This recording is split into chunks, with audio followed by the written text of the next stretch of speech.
And that music can only mean one thing. That's right. It's another podcast, another week, and another random film. We've taken a break from our Terminator franchise as James isn't available. But who is available is Paul for a change. Paul, how are you? Good to have you back. Are you going to answer, Paul? Oh, sorry, mate. Yeah, I'm idiot. Muted my microphone. Fucking Nora. There you go, listeners. This is the reason why Paul has not been on the podcast for a long while. He has been there. He just hasn't been able to talk. Yeah, the screen's in black for 6 months. If we say over after everything, will it help you realise that it's like a question and it's ended? Yeah, it might do. It might do. How are you, Paul? No. Over. Yeah, thanks. It's good to be back. Fucking hell. It's good to be back, and I've still yet to catch up with all your heavenly work. And Neil, how are you doing, buddy? I'm good. I'm even better now after that. That's brightened my evening straight away. Welcome back, Paul. You always make me smile. There are so many reasons why we do not charge for this podcast and never will. They're highlighted every single week in various ways. How are you used to?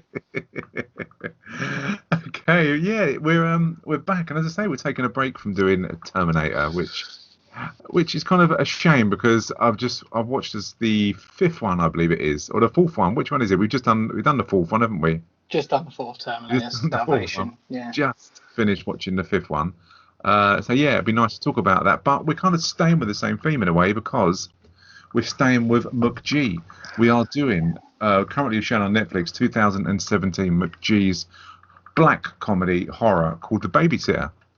And this is just something random, or as I always say on the pod, that I like to do something divisive. It makes a change from just agreeing with the same old things. And I don't think you guys had actually seen this film before, is that right? No, I hadn't until you asked me to watch it. Such conviction. You can guess which way Neil's going to go. What about yourself? So, I haven't seen it, but I like flicking through the horror films on Netflix. It's always one that sort of come up, and you look at this. I don't know, and I just always skip past it. But it was worth a go. Yeah, I wonder why. Oh, it was theory B, that is harsh. Yeah. I wish Stu had. No, I mean, I saw this film quite a while back when it came out, and it just because it was something different. The cover's really catchy. It's got a picture of Samara Weaving, who's a star of this film. And I just thought, why not just give it a go? It's a McG film. You never know what you're going to get with McG. As we've proven on Terminator, is it Rise of the Machine? Salvation. Is that what? Yeah, when I thought it was going to be crap, I said it would be shit because of Charlie's Angels franchise and what he did to that. That I was proved wrong. So, and I'm going to fight my corner on this one. But yeah, it stars Samara Weaving, who's the niece of Jesus Christ, the other Hugo Weaving from Lord of the Rings and Matrix fame. She plays B, who is the babysitter. And you've got Judah Lewis, who plays Cole. You've got Robbie Amell, who's always so good looking with his top off, ripped. And unbelievably, his brother, Stephen Amell, is even better looking, who plays Arrow. And if you want to listen to more about that, we've got a Flaro podcast. And you've got Hannah May Lee, who plays Sonia. You may know it from Pitch Perfect 1, 2, and 3, which I've watched many a time. Bella Thorne, who plays Alison. And Emily Aylan Lind, who plays Melanie, who's the girl opposite. And Andrew Batchelor, who plays John. And we can't forget Doug Haley, who plays Samuel, who has a very small part in this, but quite a significant part, especially when it comes to covering John's face in blood. But did you recognise the mum, Leslie Bibb, from this? I did, but where is she from? Because I couldn't place it. She's from that terrible series, or is it Jupiter Legacy? Or is she in that? Is she? Yeah, she plays the wife of like the main character in that. And she looks quite aged in that, but yeah, and she plays the reporter in Iron Man 1 and 2 as well. Yes, she does. The one who sleeps with Tony Stark. But yeah, and it's weird. Yeah. Ken Marino, who plays the dad, he's always one of those people where you know you've seen him in something, but you just can't guess what he's in. Mm-hmm. And I had that all the way through, and it's really weird because even when I looked through IMDb, I couldn't find out really what I'd seen him in. And then I remembered, because I'm getting old, I'd seen him in this ages ago. Oh my, that's brilliant. It's so fucking sad. It really is. But I mean, what expectations did you have, if any, going into this film? Go on, Paul. What expectations did you have? I expected a slasher pick. I expected suspense, thrills, and blood spills. Wow. Neil, did you expect anything? I expected it to be cheesy, just from the front cover and stuff like that. But I hadn't really looked into it. I wanted to go into it blind, like I do most of the things that you asked me to watch. Because if I do read up about it, I probably wouldn't watch half of it. But yeah, no, I didn't know what to expect. I was hoping it would be sort of a fun sort of slasher horror. Potentially, you know, have some jump scares and stuff in it. Yes, but that's what I was hoping for. Because this was due to come out of the cinema, and then Netflix came in and bought it for $10 million. So you kind of think, do you think that could have lost out the cinema, or did that do McG and Brian Duffield a favour, who actually wrote this, and obviously McG directed this? But it comes off the back. I mean, the cast are quite well known. Samara Weaving and Robbie Amell. I mean, Robbie Amell's been in a lot of things, and he's one of those things, people you would have seen and you recognise him in loads of things. But I think I didn't know what to expect when I first watched this, and I just knew it was called The Babysitter, and obviously it gives it away with the knife. But what way it was going to go, and I was really, honestly, pleasantly surprised, and I can't wait to find out the bits that you didn't like, Neil, because I get the impression that Paul possibly did like it, but I know you hated it. So, I mean, the story, for anyone who hasn't seen it, obviously this will contain spoilers, this podcast, so if you haven't seen the film, go and watch it now, and then come back and listen to this podcast. But it's very, very simple. When Cole stays up past his bedtime, he discovers his hot babysitter is performing a satanic ritual along with her friends. And that is the basic plot line, where Cole, we soon learn from the offset of the film, is a child he's quite a good-looking young lad, to be honest, and he's painted up to be some kind of geek. Sure, it reminds me of. Who's that? He reminded me of a young Bobby Davro. Not Bobby Davro. River Phoenix. Reason 2 why people don't pay for this. River Phoenix.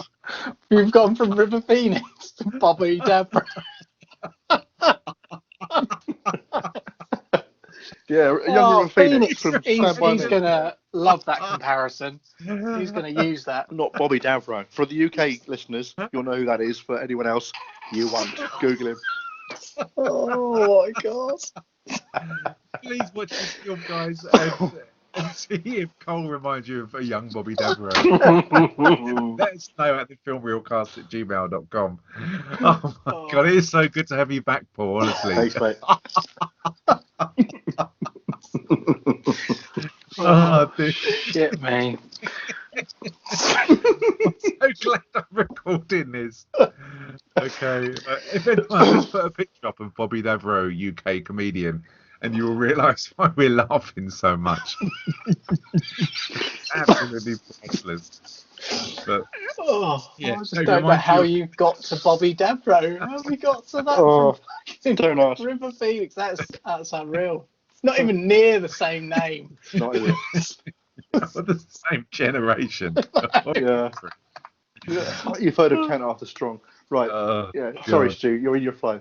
No, that's just perfect. Please, honestly, interject with any comments like that, and they'll be taken on board because they're just superb.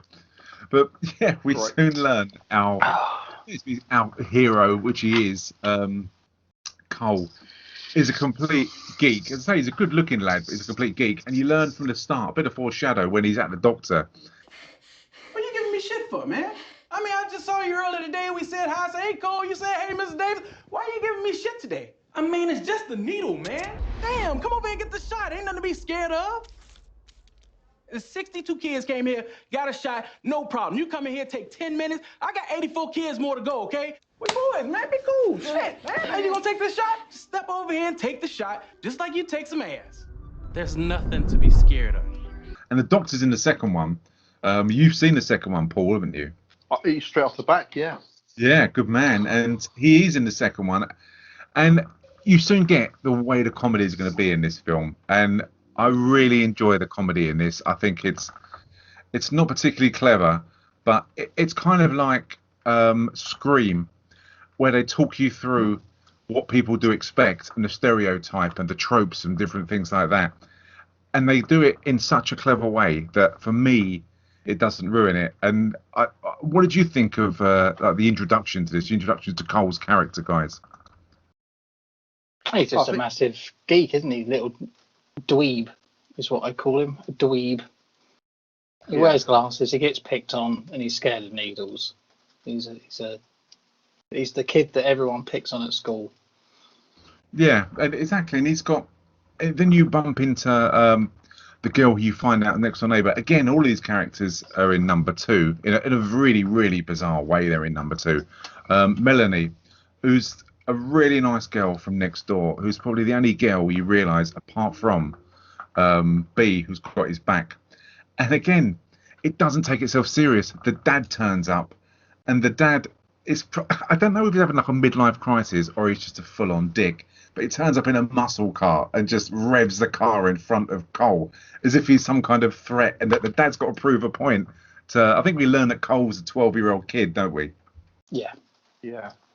And he's such a dick with it. But I mean, did this kind of highlight to you, Neil, that this film's going to be shit already, or did you find this amusing of what was actually going on? I did not find this amusing. Why is that? At all. Why is that? Probably because of his acting, to be honest. The guy he's just, I don't know. I just didn't find it funny. I just didn't find it funny at all. I don't know why. It just, from the moment this film started, it just got progressively worse for me. But this bit, I didn't find it funny. I can't put a finger on it. Apart from it was just shit. What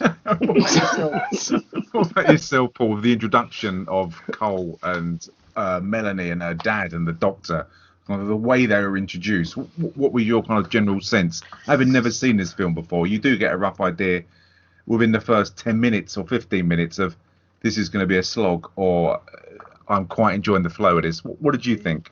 I didn't think it would be a slog. I think they built his character very quickly. You could see that from the outset he was a Poindexter. And when they introduced, you could see that Melanie was, she was, good friends of his.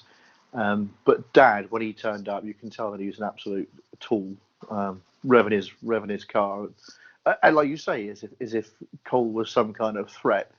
And he was almost like, he just wanted to go out to try and impress, to intimidate, maybe.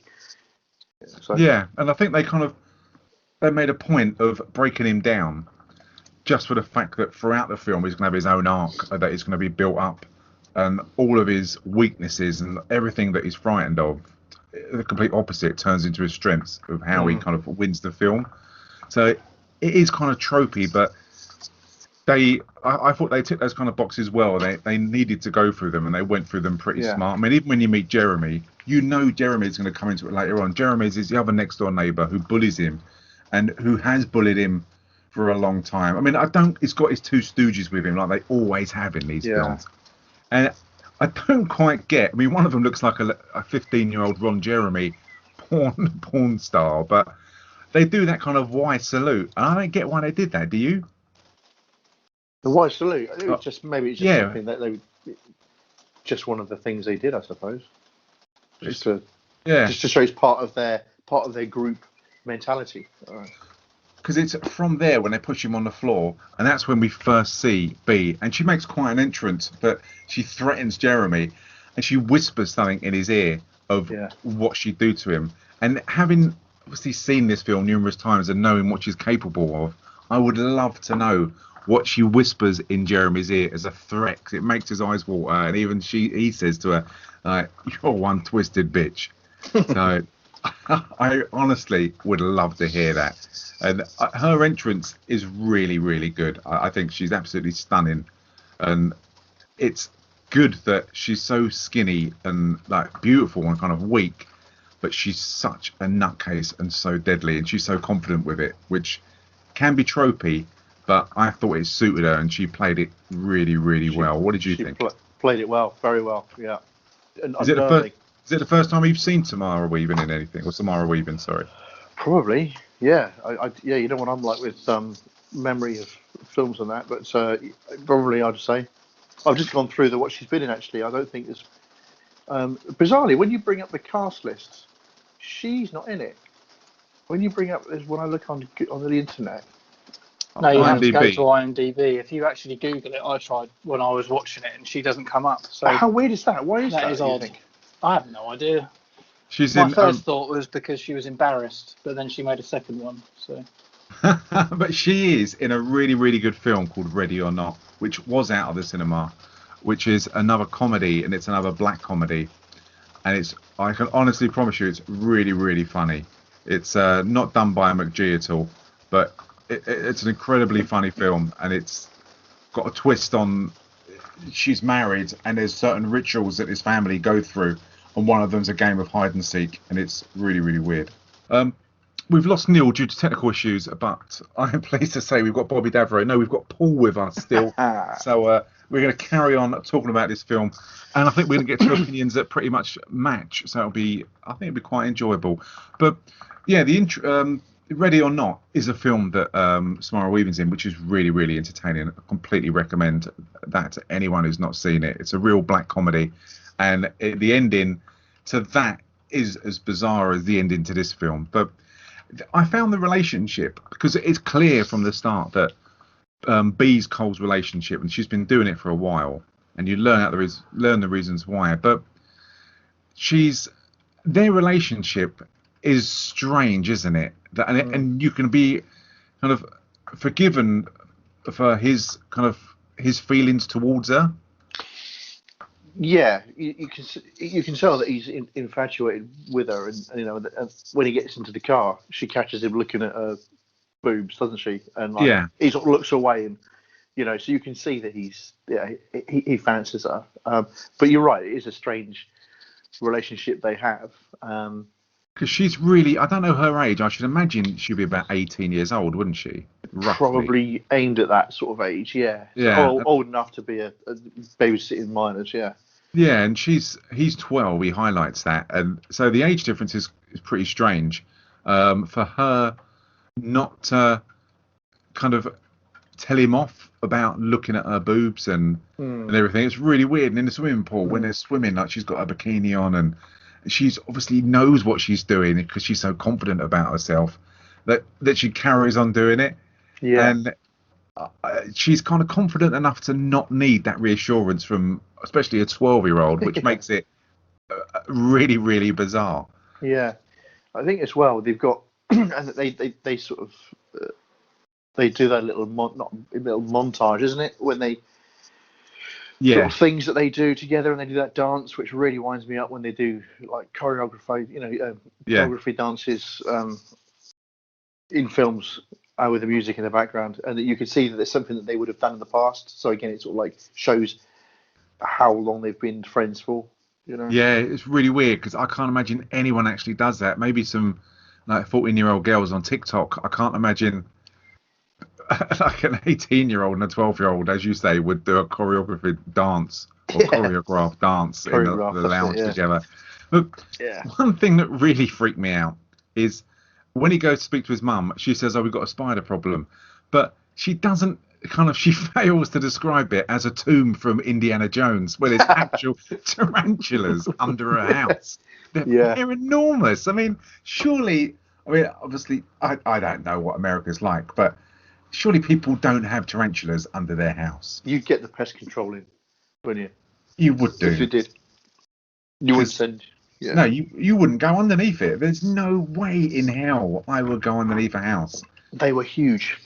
But that plays out later on, doesn't it? That we see that later on in the film. It does, and I knew it had to be some kind of foreshadow for something, because it's such a bizarre problem to have, that you've got a tarantula problem in your house and you're quite happy smiling about it, and you're laying mouse traps down. It's something that most houses don't do, but It's really, really good fun foreshadow. And again, you get a glimpse of the dad over the road who's proud of his car, cleaning his car. And when he puts the hose in front of his dick as if he's like pissing or jizzing everywhere. Again, it's a really weird thing. A, to do in front of his daughter, I know. and to do it to the 12-year-old kid opposite. He's obviously got some kind of built to be a confidence issue, or just it's odd, isn't it? Like he's odd. Yeah, it is absolutely bizarre. And again, they kind of tick those foreshadowing box when he's with his dad, who's given him kind of reassuring words of advice for I wouldn't even call it a driving test because the car's got to move, but it kind of shows you how close they are with what his dad says to him, and that he can't drive a car, he's too scared. He's that timid. Yeah, and I think it's really well done because it shows the kind of dynamics of their relationship and the fact that he can't drive, and they do it in a way that I don't think is too over the top. And as you say, after that, you do get the foreshadow. The parents are going away, which sets up the plot for B to actually come in and look after him. And it's I kind of blame Melanie for this. The whole film, Melanie's responsible for it, really.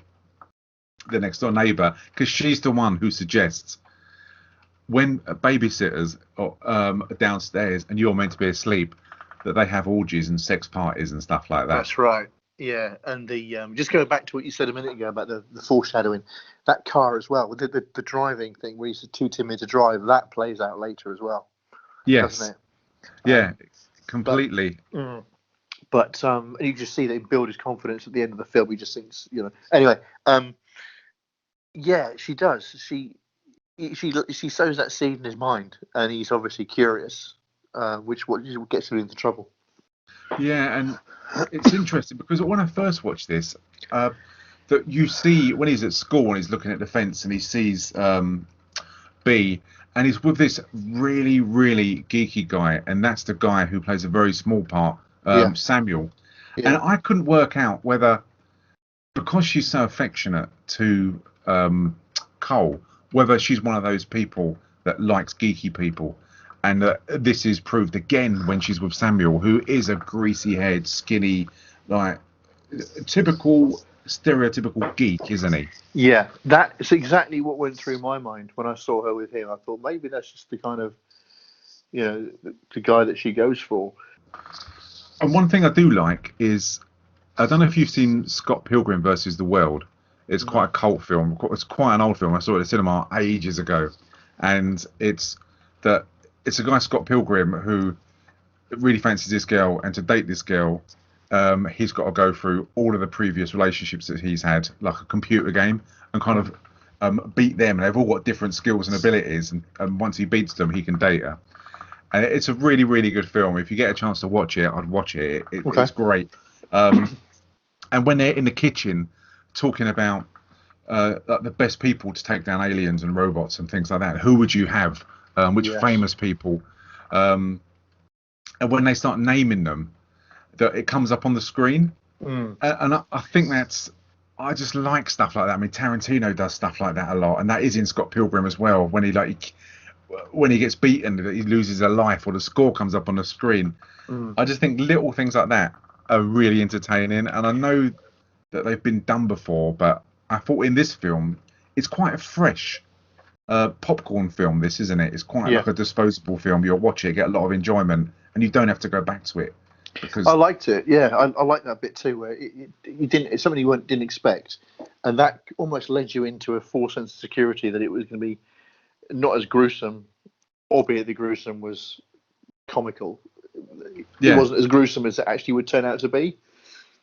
Yeah, because they're getting on so well, and they've got so much in common. And at this point, when I first watched it, I started to think, is it going to be your traditional home invasion film, where he's upstairs and she's like the damsel in distress, and that someone tries to break in, and she's got to kind of fend them off, and she won't be able to do that because she's so skinny and has nothing to offer. But it soon does go in the wrong direction, and they kind of tease you with they sit outside and watch a film, on a projector, and it's just it's an amazing time for a child his age to be with a woman like that.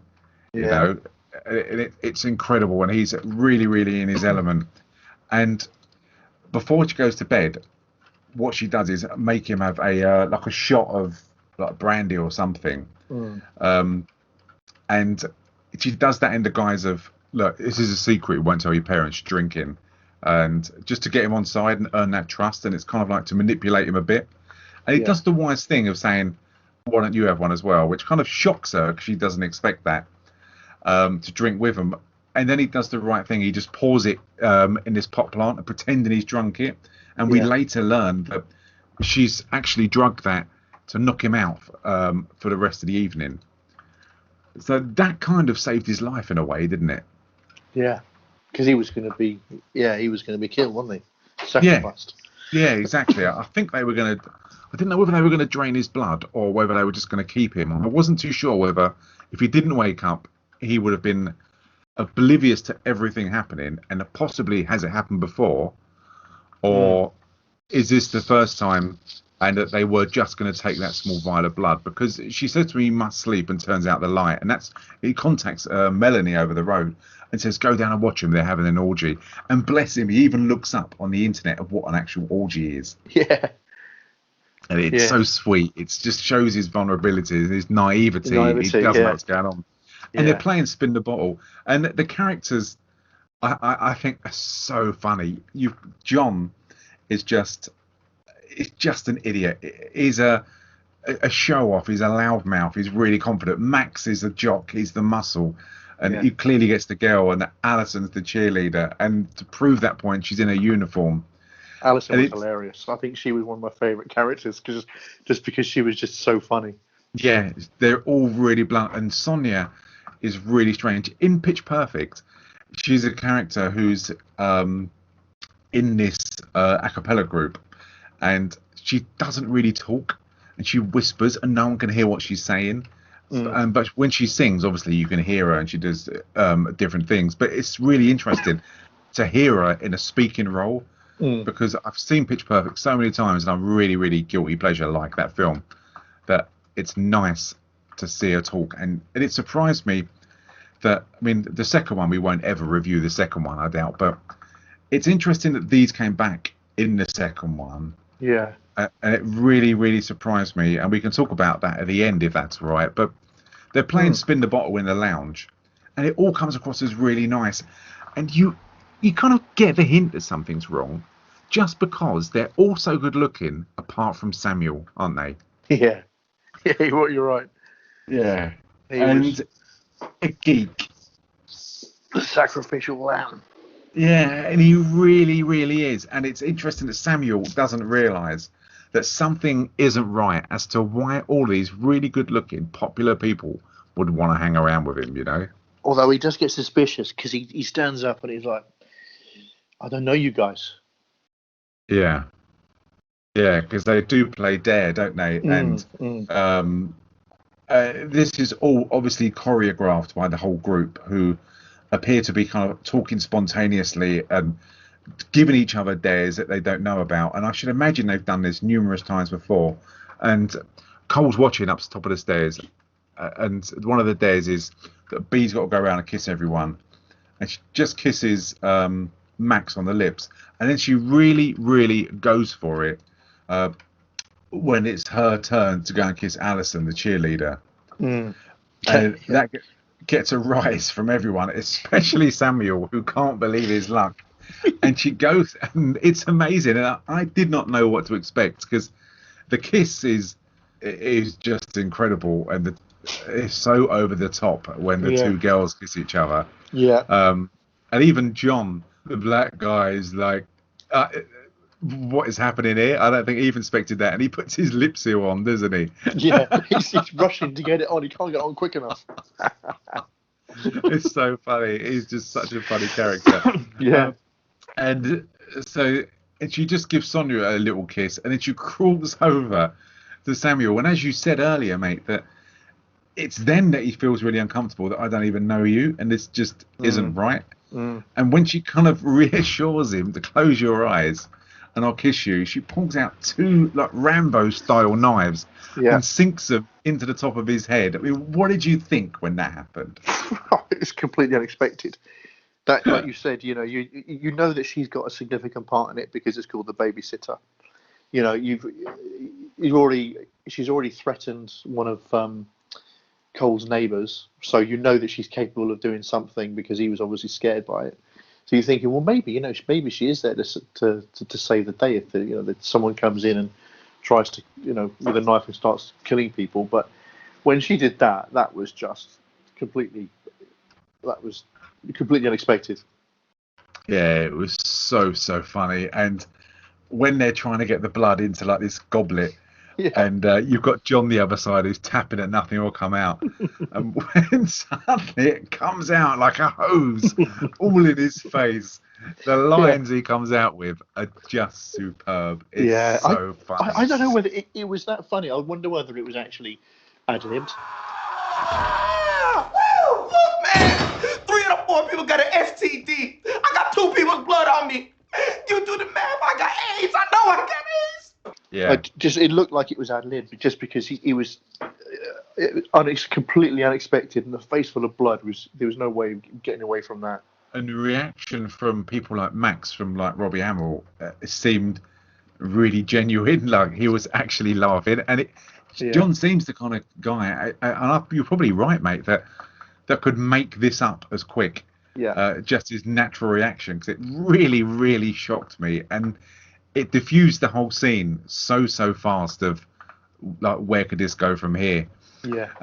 And you've got poor old Cole, who's gone from witnessing possibly his first lesbian moment to a murder, to then someone covered in absolute blood. And Max, out of everyone so far, Max and B just don't seem to give a toss. Max has got the corpse he's playing with, the mouth, the hand. He's an absolute nutcase. Yeah, he's loving it.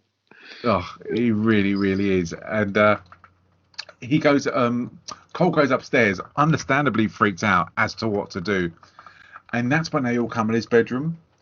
And then you discover that the reason why she knocked him out was to get that vial of blood, and that he's unconscious. Yeah. And that they need an innocent to carry out the ritual, which again plays back to the start when he had his injection, and you learn of when he screamed, and that just how frightened of injections he is. Yeah. So it kind of goes full circle, and you do get that tension. Is he going to scream? If he does scream, he's a child. What would they do to Cole if he did wake up? Because surely they wouldn't kill a child. But you know what they're capable of, because you just see her put 2 knives in the back of someone's skull. Yeah, and that's the thing. And he goes back to bed, and he doesn't know that when he was pretending to be asleep, that B was standing there looking at him all the time, because she had her suspicions because the window was open that he was awake, and she does catch him out. And when he wakes up, and in quite an iconic poster picture, they're all standing there looking at him, and he's tied to a chair, which again does lead to quite a funny moment where he's talking to him about what's going on. And to be fair, considering the child at the start of it who was so vulnerable and weak, that he's back chatting and he isn't scared, is he? Yeah, he was, because he tried to escape from the window, didn't he? As well, he was trying to. He set up a rope ladder, from his bed sheets and that, and he was petrified. You could see the look in his face when he was behind the slats of the banisters, wondering what to do. To go from that to the dialogue he was coming out with when he was tied to the chair with his hands at the back, he had that little knife, and that was really unexpected. Really unexpected, because I wouldn't expect that jump from somebody who was so scared to somebody who was backchatting murderers. No, completely, and he gives some really good back chat out, and he's got a pocket knife behind him that B gave him, and he's there cutting the rope as if trying to escape whilst talking to him, trying to get more time. And they can see him in the mirror, which is angled, that he's cutting the rope, and he carries on. And I think it's Alison who gives such a funny commentary, isn't it? Yeah, that's hilarious. I think he He's so- continues. He continues afterwards. I know, we can see, but he still goes at it. Yeah, fair play. And you can already see from the character he was. I mean, this is only really the murders happened, and it's just short of just over 35 minutes into the film. And they ask him who else knows about this and what are you going to do, and they kind of do the usual baddie thing of that they tell him everything of what's going to happen, and it's because he says and he plays dumb about orgies, and that's the only reason why I come downstairs, and that's what you were doing. I won't tell mum and dad you had an orgy, and they were. I don't know what your thoughts are. They did lean towards the kind of letting him go. Yes, you're right. Because he didn't know anything. Did you think that? Yeah, they did, and that was a nice little suspense builder. But then obviously they changed their mind, and yeah, because the police turn up, don't they? And they realise it's called the police. And I had no idea how this would play out. Once the police turn up and he's already reported that someone's been murdered downstairs, I didn't know what was going to happen. Did you? No. Well, in my head, I thought, well, this is obviously it's not going to be the end of the film because it was a very short, crap film. But I didn't expect to see two police officers get completely slotted and dealt with by a group of teenagers. Yes. It's so funny. As you say, you get the two cops run through the door, yeah, and they've got their guns blazing. And at the time, you've got Max who's holding a poker for the fire. That's right. And they come in pointing their guns at everyone, and Max throws his poker all the way across the room, and it goes into the eye of one of the cops. Yeah. And he's kind of flaying around everywhere with this poker going right through his head. The other one's still got his gun pointed. And whilst he's trying to take control of the situation, B comes behind him, cuts his throat with the knife that Cole had. And again, John is covered in the guy's claret. Yeah, he always gets it, which is good, and that reigns through to the second episode as well, the second film as well. Yes, it's so funny, and the violence. It is a really violent film. Don't get me wrong, but it's kind of like cartoon violence, isn't it? That it's so over the top, and it's kind of proven.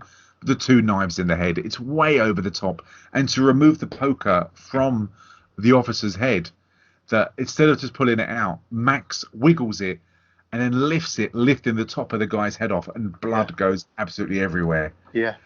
And I think it's only my own personal opinion. People have got their own different opinions on blood and kind of how they feel when they see it. But I think it's done so over the top. It takes any belief out of the film's gore. That's what I kind of got. I agree. No, absolutely. So, I mean, I don't like watching anything like Quentin Tarantino films, or things where which are believable. I don't like that kind of violence and that kind of gore. But when you watch something like this, it's acceptable. You potentially got the same action, but because it's married with humor and it's like you say, it's like cartoon violence. You can actually sit there watching it without thinking, ooh, you don't get that disgust. Well, I certainly didn't. No, completely. And I think, and because they do it in comedy, it's not. It obviously it is sinister. They've just ripped a cop's head off, but it, as you said, it isn't watching an innocent person get his ear cut off, and it's done in a way that this is just so over the top. Like Alison gets shot in the boob, and she's only interested in the fact that she's so young and she loves her figure, and no one's going to fancy her because she's going to have one flat boob. She has some of the best lines. There was that line when she got shot in the boob. She said, "Someone's going to want to suck my nipples." Oh my god, guys! Oh my god! Fucking help me! What are you doing? Oh my god, he shot me in the boob! What kind of dick shoots a girl in the boob? Oh my god, we need to call an ambulance, guys. I need an ambulance. I don't want to lose my boob. I can't do that. What? Why not? Because your boob was shot by a now dead cop. Have fun explaining that. Who's gonna motorboat these, B? How you like it? Let me know. You want them quick or you want them long? You want a little spit on it? She has some of and the second film as well. It's just she's got some classic lines, great lines. Yeah, and I wonder how much of that was scripted as well. Yeah. Because I can imagine her just coming out with this, just them saying, this is a situation. This is what happens. Just go for it. Yeah, Just have fun with the whole thing. you're because probably right. you can't take this serious. You can't take any of it serious. But she's still alive and she's complaining about the poob. And you've even got John in the back saying no one's going to be able to motorboat them anymore and stuff like that. But whilst they're talking about like the boobs and everything like that, Cole tries to escape. He makes it up to his bedroom only to be confronted by John. And he didn't mean it, but they're on the top floor, and obviously these American houses are much bigger than the UK houses, especially mine anyway. That he pushes kind of John away, but pushes him over the banister, and of course, being the film it is, he hits the table, and his neck goes through some kind of a glass wall which is on the table, which is shaped like the end of a spear, and it's really gross, isn't it? Yeah, it's very well done. It was very good. So funny. And the reaction to the friends as well is really interesting because none of them seem to give a shit that John's just bitten the dust. It's more of a fact that this kid is still outstanding and that someone needs to get hold of him. And that kind of sums them up. That they're just not friends. They're just not nice. Yeah, and this is where Max comes in, doesn't it? And yes, he's trying to escape through the window. Am I right? So he's trying to escape through the window, and Max is pulling him up. And again, he's had his chance. He was low enough to probably drop. You're thinking, come on, drop, and suddenly he's being hauled up by Max. Yeah, as you say, it's a really tense moment because he does do the typical bed sheets tied together out the window. Yeah, and Max is pulling him up, and I didn't know which way it would go because I thought the higher he goes, he can't let go of that rope because something's going to happen to him. But yeah, he does let go of the rope, and he falls on the grass. And then he finds poor old Samuel, and that's another jump scare in the garage. And it reminded me of kind of Halloween where the dead bodies are left. And you got Sam just standing there with claret dripping all down his head. And he goes under his house. He takes his firework with him where you know it's going to be foreshadow.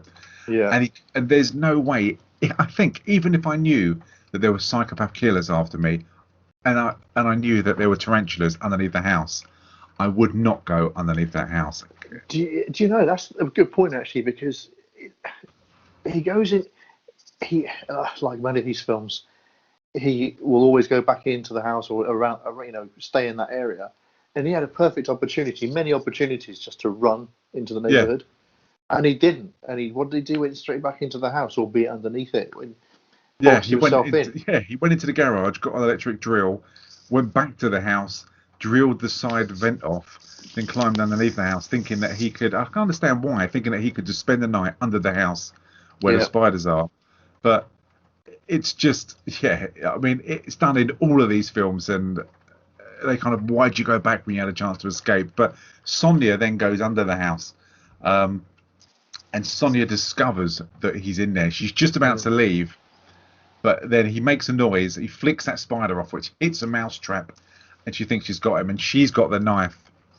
And fair play to him, he does manage to get out, and he sprays this kind of bug spray in her face, and he lights his firework at her to try and take her out, and it doesn't. And the fact that when the kind of fireworks going off, he sprays her, and it ignites, and he blows her up underneath the house. Which I thought, again, it's just another entertaining comic book death, which isn't graphic, and it gets rid of another one of our baddies who we've got on the screen. Yeah. But I must admit, I was kind of quite surprised that because I thought, to be honest, that she'd be one of the last ones to go. Did you? Yeah, I don't know why. I mean, because I knew that I thought it was going to end up being her. She'd be one of the last ones, and that he'll get rid of Max next. And it will go like John wasn't the bad one, then Max will get rid of a big one, and then someone weak, and then someone good. I just thought it would go in that order because I just figured that Alison was dead because she got shot, and it will kind of raise the ante, then it will get lower. But he meets Max, and out of everyone, that Max has got that physical prowess, and he's just a complete psychopath, and he's really, really got I don't know if he's got a split personality or he's just that bonkers, which is proven when Jeremy makes an appearance at the front of the house again. Yeah. because it's so funny what happens to them, isn't it? Where he's coached by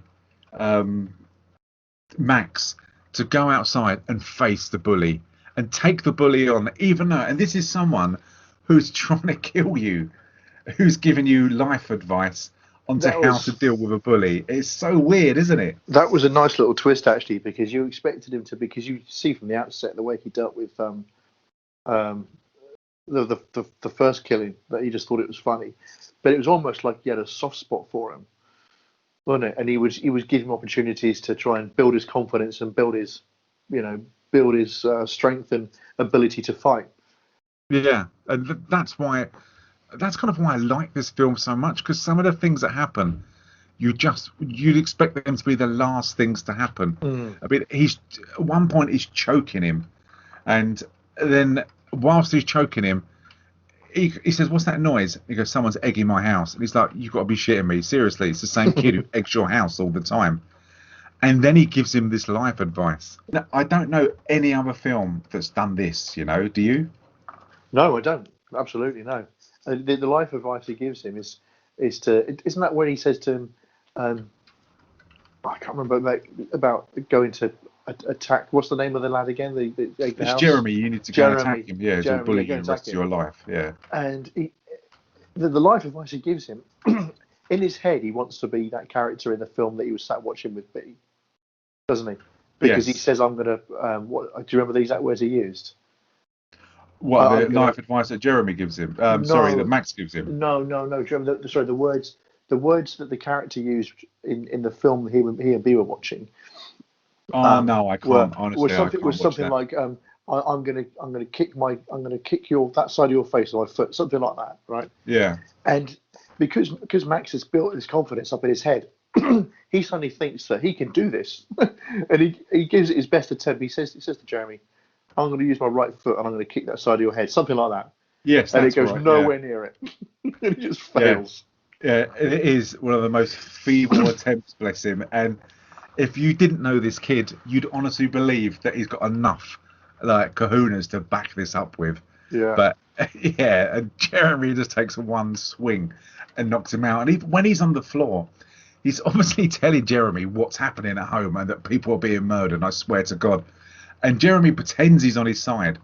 He obviously isn't, but I fully suspected.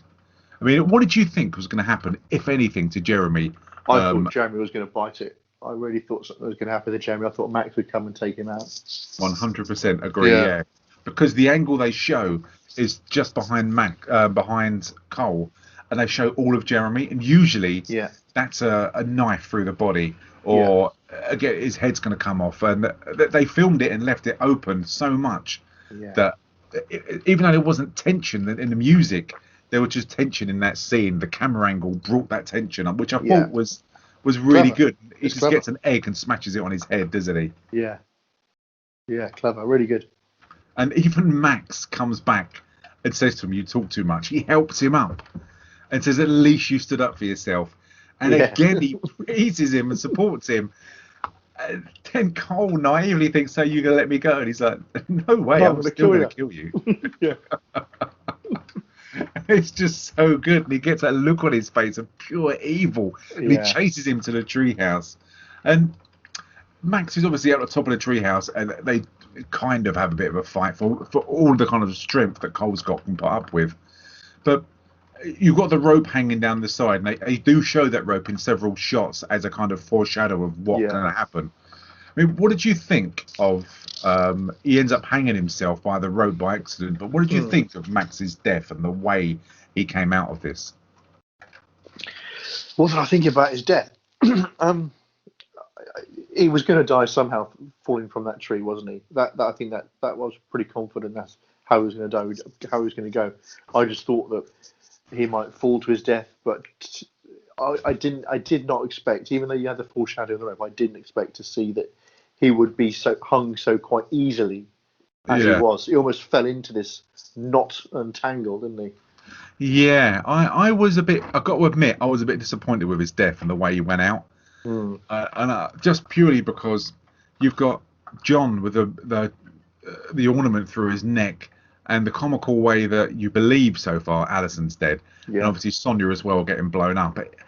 This seemed quite lame. I wanted something to reflect his kind of his ego that was brought down.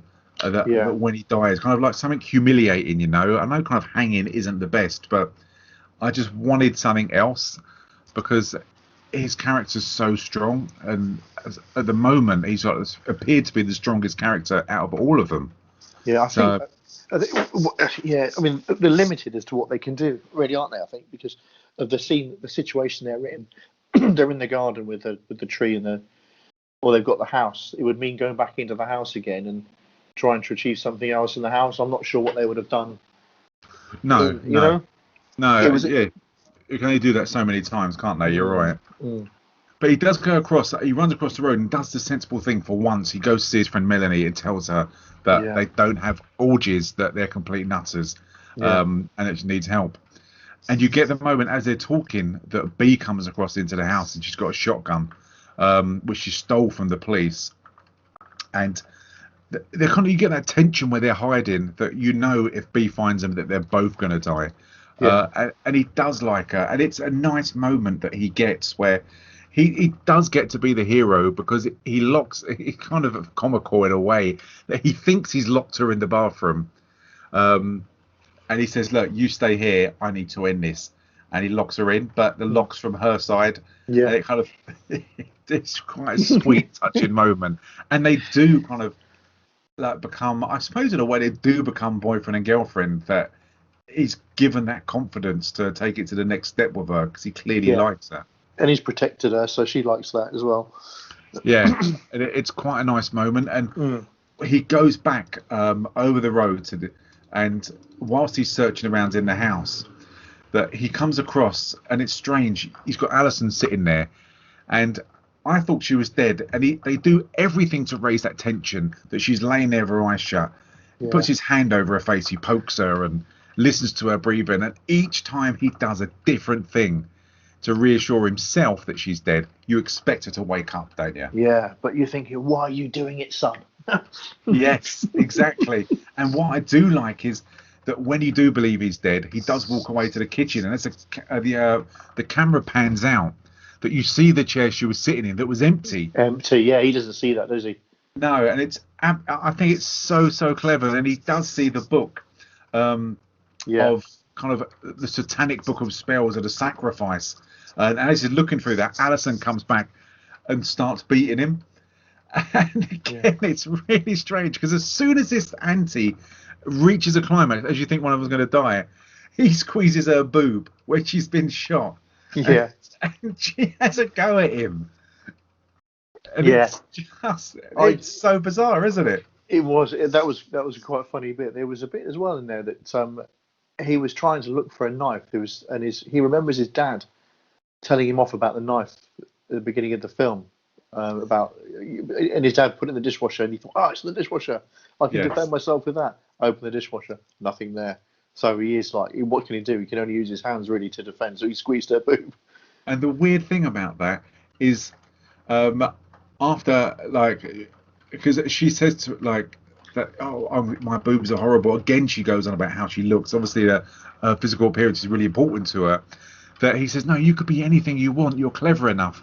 And for a minute, she's like, really? You think so? Yeah. Because, you're super smart and you're really She wants to be a journalist. Yeah.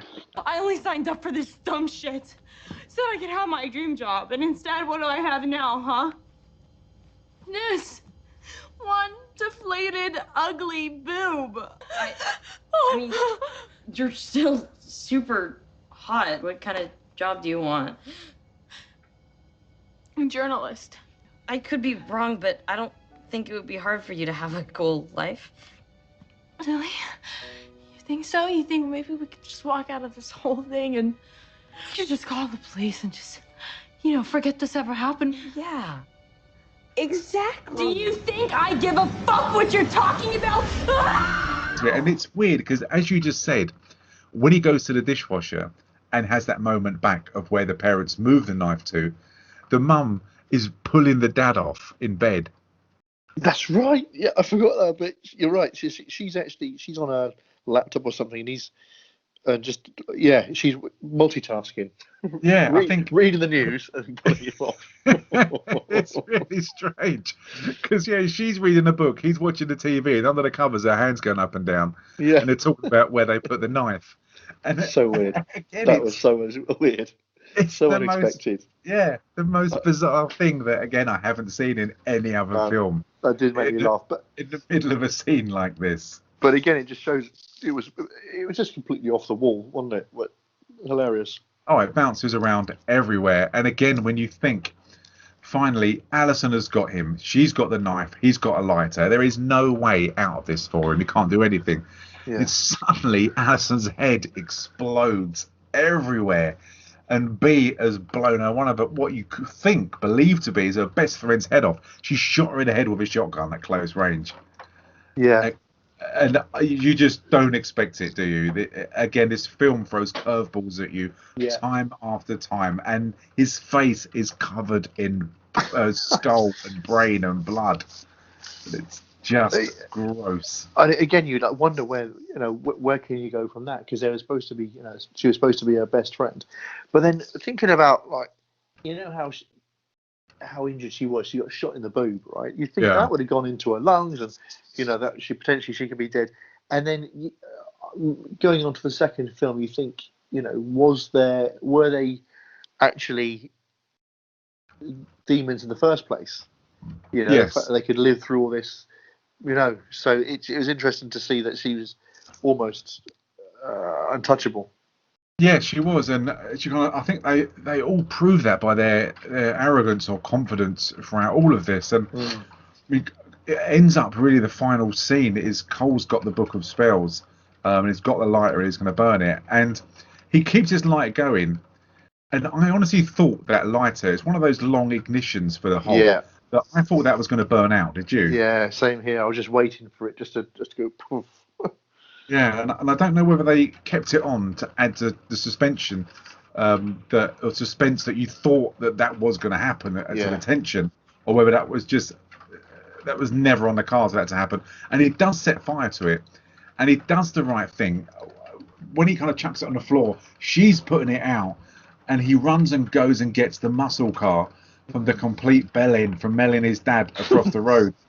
And you get the payoff, and you get kind of flashbacks from when his dad's driving, and again flashbacks from B saying you'll always get what you want if you try hard enough, and it kind of pays off, and he revs his car and drives it towards the house, which is a hell of a gamble because he's never driven before.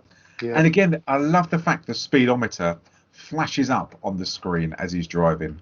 It's so good, so modern. It's just a great twist. Very brilliant. And they've got "We Are the Champions" playing on the radio as well, haven't they? Yeah, that's fantastic. The what was the second? No, I'll leave that. That's the second film. Sorry. And it does a full A-Team twist when the car's driving towards the house. It goes half up a ramp, twists in the air, and lands half lands on top of her in the lounge. And we'll kind of talk about the end bit a bit, but. So she's out of it, so he gets out of the car, and they kind of have I suppose it's a kind of a touching moment, but it's a bit of a kind of a bonding moment where she's not meant to be as bad as she is, and he goes through the super predators of the team, what they were talking about earlier, who take into space the co-aliens, and he's kind of gone full arc now, hasn't he? He's so confident. He's taken out, 5 psychopaths, and driven a car all in one night, when he's probably spent years trying to build himself up to that. And it's quite a nice ending in a way. And then his mum and dad arrive, then the guy arrives whose car it is, and he's spitting feathers, and then Jeremy comes out with his mates, and Jeremy tries to give him some attitude with regards to what happened, and his mates just don't listen to him, and they do that kind of sign again, don't they, that they're on Cole's side. And it's quite a nice moment. He's there with his face covered in blood, isn't he? Yeah, it was a very good end of a character arc, wasn't it? You can see that he's achieved pretty much everything that was set out from the beginning. He's been injected and was well, he had a needle in him, Yeah. and he didn't cry or scream. You know, he drove a car. He's managed to defeat all these villains. Yeah, it was brilliant. And it kind of, when his parents turn up and everything, it kind of ends there. But did you see the post-credit scene on this? No, I didn't. It's, No. Yeah, when you watch it, I mean, if you go on to about, say, 1 minute, 1 hour, 21 minutes, something like that. Yeah. And or just short of 1 minute 22, that you've got a fireman going through the house of the debris where the car's turned over, and he looks at the end of the car and B isn't there, and then suddenly B comes out and you see her face like screaming, and then it just cuts away that she's still alive. Okay. I will go and have a look at that tomorrow. Yeah, so I mean that's the end of the film, and that's The Babysitter 2017. I mean, it's a film that I really did enjoy. It that's so off the wall and so random, and it's such an original kind of slasher, kind of home invasion type film. It's a really entertaining film, and I'd love to know what you thought of it all. Well, I liked it on the whole. I think it was completely unexpected, and it was a good hour and a half of entertaining gore and comedy. I really enjoyed it. I think I preferred it 1 to 2. Yeah, I really quite enjoyed it. Yeah, and you did as well. Yeah, 100%. I really, really enjoyed this. I thought it was, as you get really different. When I watched it, I didn't know first whether Samara Weaving would be a goodie, baddie, and when it started getting bad, the level of violence really shocked me.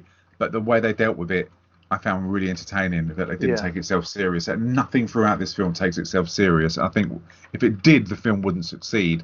Yeah. And I think that it does everything as a joke. And I think Julia Lewis, who plays Cole, is really, really good character. Yeah. And he plays it so well, and I love the arc that he has. And it's just a really entertaining film, and I didn't expect a lot. Again, that's McGee a second time, who's kind of surprised me with this film. I mean, what would you score this out of 5? And if you had to pick a best bit and a worst bit, what would it be? And would you recommend it to anyone? I would say, because of I would say I'd give it a 4 out of 5. Because I did enjoy it. Yeah. I think the best bit isn't just one bit. I think the best, there are best bits, and that would be the twists. Just because there were so many things that you just didn't expect, that I didn't expect, that we discussed. So many bits that the twists and turns that were so unusual. The worst bit.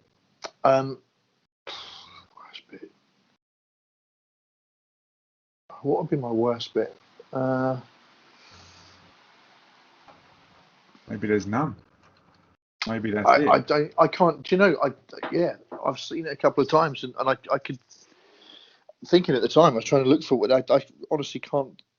It's not. I can't think of a worst bit, to be honest with you. It's just a bit of fun, isn't it? Yeah, and I completely agree.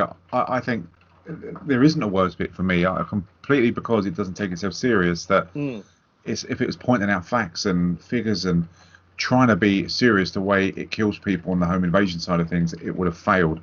But because it's just having fun as it goes along, I think it works really, really well. And out of pure surprise for the originality of this and how much I enjoyed it, I'd give it a 4 out of 5. I thought it was really, really good, and it does get really mixed reviews. I mean, I was mistaken. He's not 12; he's 14 years old in this, because the next one's 2 years after, when he goes to high school, so he'd be 16. But no, I thought it was a really, really enjoyable film. And I mean, I watched the second one yesterday.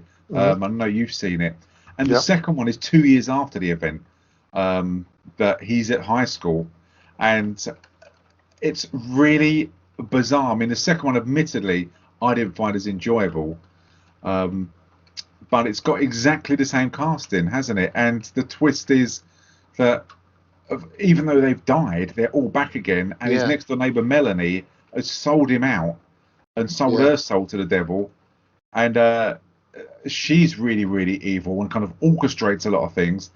And you've got a new character, Phoebe, Jenna Ortega, who kind of takes Melanie's part as Cole's sidekick, and it's really bizarre. It's set on a boat the majority, and on land of them again. He's being hunted down, and Jenna is not Jenna. That's her real name. Phoebe is for this ritual, isn't she? Or they both are. The fact that Melanie turned on him, that was completely unexpected. I didn't expect that whatsoever. I kind of knew that B would come back, and maybe the other characters as well. But I did not know that. That was completely unexpected. The other thing that I noticed as well that Cole and Melanie, they look so much older, but the other characters, Max, John, Allison, they had not changed a bit. No, not at all. None of them had they? No, it's like they were put in cryogenics. Yeah. Especially Max the bastard with his six pack. I know, it's so funny. And again, he's got his top off, and they make reference to that, but they do it in a really light-hearted way. The fact that with his body, like, why wouldn't you have your top off all the time? But it's interesting that Melanie came across so sweet at the start of this film, until you realised that she was in on it. And it's interesting how you see her in a completely different light, and she plays to that really well. She did, then comes across, and like the lighting and the angles that she's filmed at comes across and looks really evil and sinister. Yeah, it's done so well. But yeah, did you think it's as good as the first one, or did you it's the same recipe, so you knew what you were getting? I didn't think it was as good as the first one, and you knew that it had to come to some conclusion.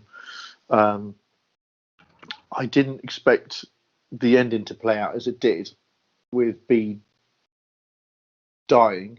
No. But I think that it was a good bit of fun. I think it was more. I don't know. It was good fun. Yeah, not as good as the first. Yeah, it is kind of, as I said like before, it's like disposable, isn't it? You can watch it and you can have good fun with it, but it's not something you'd go to again, because the main reason why these are so good is because it's the shock factor and the fun that they have with it.